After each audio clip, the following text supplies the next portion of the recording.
স্বাগতম জনাইছোঁ পাব্লিক সেৱা ইউটিউব চেনেলটিলৈ। দিনটোৰ বহুকেইটা বাৰ্তাৰ সৈতে চাকৰিৰ খবৰ লৈ আহিছোঁ, গতিকে ভিডিঅ'টো শেষলৈ চাওক। আজিৰ পৰা কৃতি ছাত্ৰীক দিয়া হৈছে স্কুটি। মহানগৰীত 17 মাহত 307 জন ড্ৰাগছ ব্যৱসায়ী গ্ৰেপ্তাৰ।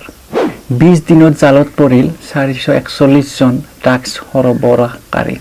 কাছাৰত কোভিড টেষ্ট কৰিবলৈ যোৱা স্বাস্থ্যকৰ্মীক আক্ৰমণ।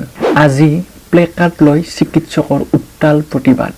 মেট্ৰিক উচ্চতৰ মাধ্যমিক পৰীক্ষা মুখ্যমন্ত্ৰীৰে আলোচনা কৰি ল'ব সিদ্ধান্ত।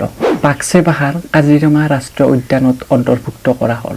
NCBয়ে সুশান্ত সিং ৰাজপুতৰ গোচৰত এজন ড্ৰাগছ সৰবৰাহকাৰীক গ্ৰেপ্তাৰ কৰে। জনপ্ৰিয় টিভি চিৰিয়েল পবিত্ৰ ৰিষ্টাৰ 12 বছৰ সম্পূৰ্ণ হ'ল। সুশান্তক লৈ আৱেগিক অংকিতা লখাণ্ডে। উচ্চতৰ মাধ্যমিক শিক্ষা সংসদৰ নতুন অধ্যক্ষৰূপে দায়িত্ব ল'লে ডক্টৰ ৰুক্ম গোহাঁই। এতিয়া আহিছোঁ কেইটামান চাকৰিৰ খবৰ লৈ। NHM আছাম ৰিক্ৰুটমেণ্টৰ 896টা পোষ্ট আহিছে ষ্টাফ নাৰ্ছৰ।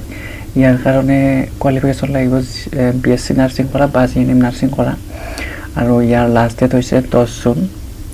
যদিহে কোনোবাই এপ্লাই কৰিব বিচাৰে, কোৱালিফিকেশ্যনখিনি আছে, তেতিয়াহ'লে ডেছক্ৰিপশ্যন লিংক আছে, তাত গৈ ভালকৈ চাই চিন্তি এপ্লাইটো কৰিব পাৰে।